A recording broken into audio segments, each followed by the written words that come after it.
اس وقت 27ویں آئینی ترمیم سینٹ اور نیشنل اسمبلی آف پاکستان سے یہ سلسلہ چل رہا ہے، اور پاکستان پیپلز پارٹی سمجھتی ہے کہ آئین امانت ہے بھٹو کا، اور ہم نے 1973 کی آئین پورا کنسنسس کے ساتھ پاس کروایا، 18th امینڈمنٹ پورا کنسنسس کے پاس کروائے، اور کچھ ایسے آئینی ترمیم آئے ہیں جو جتنا ممکن کنسنسس ہو ہم نے اتنا ممکن کنسنسس کا بندوبست کر کے وہ آئینی ترمیم پاس کروائے ہیں۔ جب بھی کوئی آئینی ترمیم آتا ہے یا کوئی لیجسلیشن آتا ہے، آپ کا ایک نظریہ ہوتا ہے، آپ کی کچھ خواہشات ہوتے ہیں اور دوسرے جماعتوں کے اپنے، اور آپ نے ان کے ساتھ بات چیت کر کے ایک درمیانی راستہ ڈھونڈ کے آئینی ترمیم یا لیجسلیشن کرنا پڑتا ہے۔ مگر اس لیے کہ میں آج لارکانوں میں کھڑا ہوں اور اس شہر کے عوام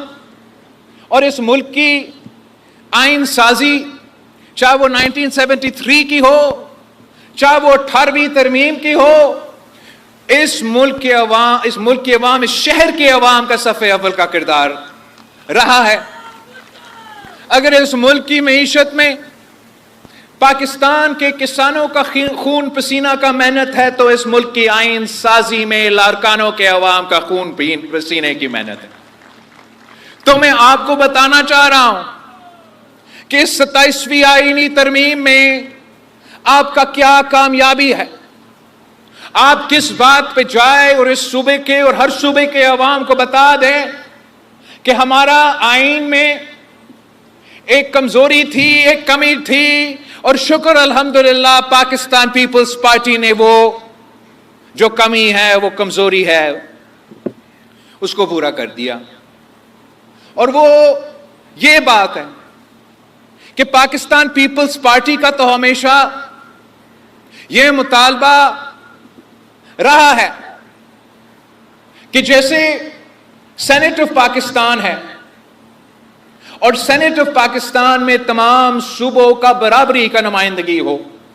تو ویسے اس ملک میں ایک آئینی عدالت ہونا چاہیے،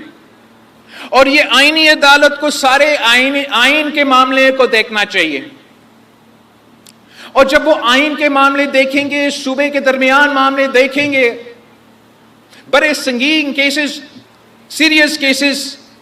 بڑے کیسز دیکھیں گے، تو برابری کا نمائندگی ہو، اور سب سے زیادہ لارکانوں کے عوام کو یہ معلوم ہے، یہ کیوں ضرورت ہے کہ ملک کا سب سے بڑا عدالت میں برابری کی نمائندگی ہو۔ آپ نے اپنے آنکھوں سے یہ دیکھا ہے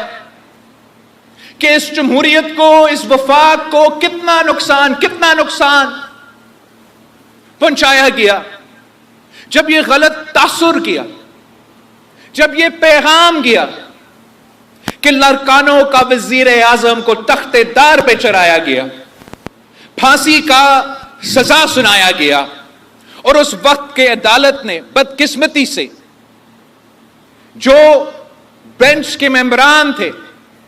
اکثریت ایک صوبہ کے تھا، باقی دوسرے صوبوں سے تعلق رکھتے تھے، تو نہ صرف اپنے ناانصافی قائد عوام شہید ذوالفقار علی بھٹو کے ساتھ کی تھی، آپ نے اس ملک کا وفاق کو ہلا دیا، آپ نے یہ غلط تاثر بھیج دیا جو آج تک ہم اس کا اثرات بھگت رہے ہیں۔ تو میں آپ سب کو بالکل، ہو سکتا ہے کہ کسی ایک شق پہ آپ کا کوئی اور رائے ہو، سی ایم صاحب کا کوئی اور رائے ہو سکتا ہے کہ کسی دوسرا شق پہ، تیسرا شق پہ کوئی اور رائے ہو، مگر اس پہ کوئی دو رائے نہیں ہوگا کہ آئینی عدالت میں صوبہ بلوچستان کو اتنے ہی ججز ہوں گے جتنا صوبہ سندھ سے تعلق رکھیں گے، صوبہ پنجاب سے اتنا ہی ججز ہوں گے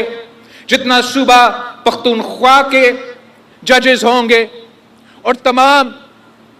تمام جج صاحبان جو ملک کے سب سے بڑے فیصلے ہیں وہ برابری کے سطح پر اب طے کیا جائے گا۔ میں آپ سب کو اس بہت بہت بڑا کامیابی پہ مبارکباد بھی دینا چاہتا ہوں، آپ کا شکریہ بھی ادا کرنا چاہتا ہوں کہ یہ ایک بہت لمبا جدوجہد رہا ہے۔ شہید محترمہ بینظیر بھٹو نے 30 سال جدوجہد کی کہ قائد عوام شہید ذوالفقار علی بھٹو کا آئین کو بحال کرے۔ پھر شہید محترمہ بینظیر بھٹو کی شہادت کے بعد اب 18ویں ترمیم کے صورت میں آپ نے وہ آئین بحال کروایا، چارٹر آف ڈیموکریسی کے تمام جو باقی شرائط تھے وہ مکمل کیے، مگر ایک شرط تھا جو آپ کو نہیں کرنے دیا، جو انشاءاللہ تعالی میں اسلام آباد جا کے کر کے آپ کو دکھاؤں گا۔ آپ سب کا بہت بہت شکریہ۔ جیے بھٹو، جیے عوام۔